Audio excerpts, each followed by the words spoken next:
Mengapa orang terjebak dalam kubangan hutang? Satu, kurangnya pengetahuan tentang keuangan. Yang kedua, kebiasaan buruk yang sudah mendarah daging.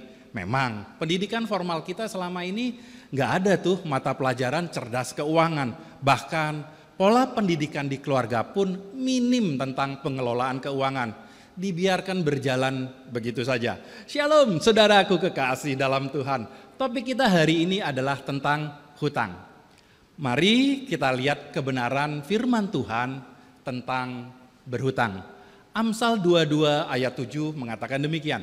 Orang kaya menguasai orang miskin, yang berhutang menjadi budak dari yang memiutangi. Berhutang menjadi budak. Tentu kita tidak ingin diperlakukan sebagai budak, bukan? 1 Timotius 6 ayat 6 mengatakan demikian.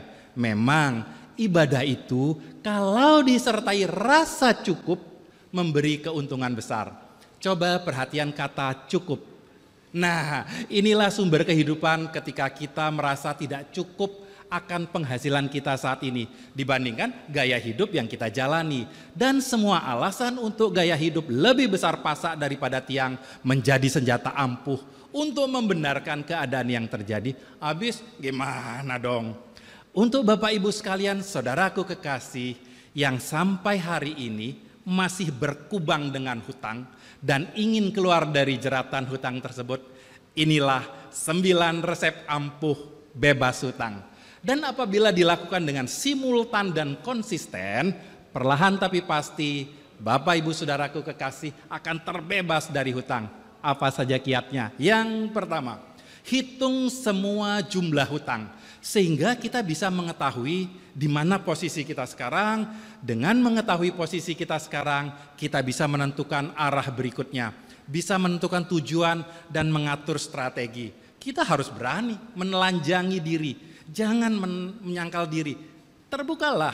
Yang kedua, hitung semua pengeluaran kita.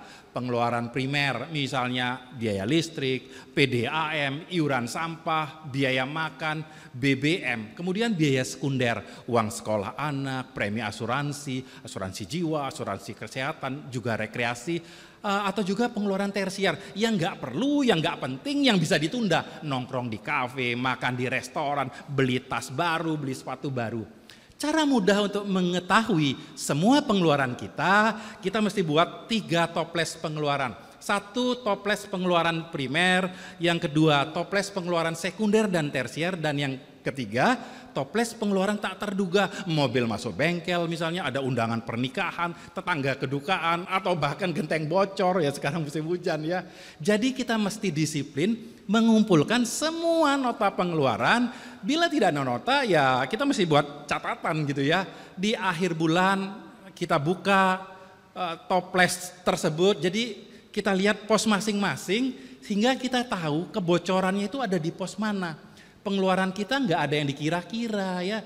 Dengan mengetahui pengeluaran kita, berikutnya kita mesti buat anggaran pengeluaran setelah dievaluasi ya dan disesuaikan pos mana yang bisa ditekan, kemudian bahkan dihilangkan, terutama pengeluaran tersier. Yang terpenting dalam membuat anggaran pengeluaran ada alokasi pos cicilan hutang. Yang ketiga, hitung semua pendapatan kita. Nah, ini menarik sekali ya, terutama kita yang mempunyai multiple stream of income. Tujuannya kita bisa mengetahui kita ini bisa bayar atau enggak sih sebenarnya gitu ya.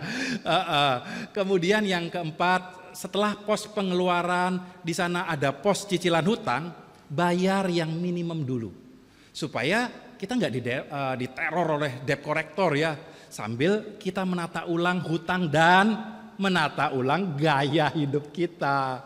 Yang kelima, prioritaskan bayar hutang yang kecil dulu. Kenapa? Karena kita jadi lebih bersemangat ketika hutang bisa lunas. Yes, ternyata saya bisa melunasi hutang. Kemudian yang tidak kalah pentingnya adalah kita jadi terhindar dari biaya yang nggak perlu. Biaya administrasi, biaya bunga berbunga, itu sangat memakan pengeluaran kita. Yang keenam, kita mesti renegosiasi hutang besar ya, baik di bank maupun pribadi. Jangan lari. Tunjukkan niat baik kita, minta jadwal ulang, perpanjang tenor, minta dibebaskan dari beban bunga keterlambatan, yang penting bisa bayar pokoknya saja.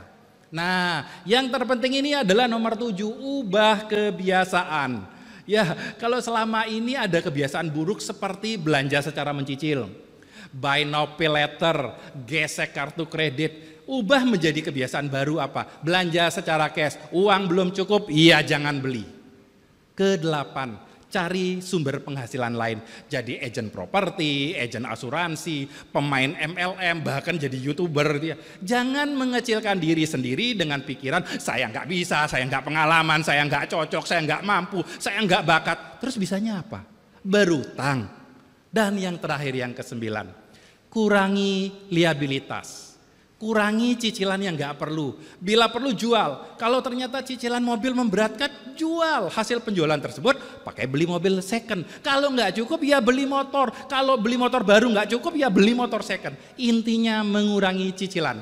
Hilangkan gengsi untuk tampak kaya dan hindari media sosial. Nah, terutama IG dan FB.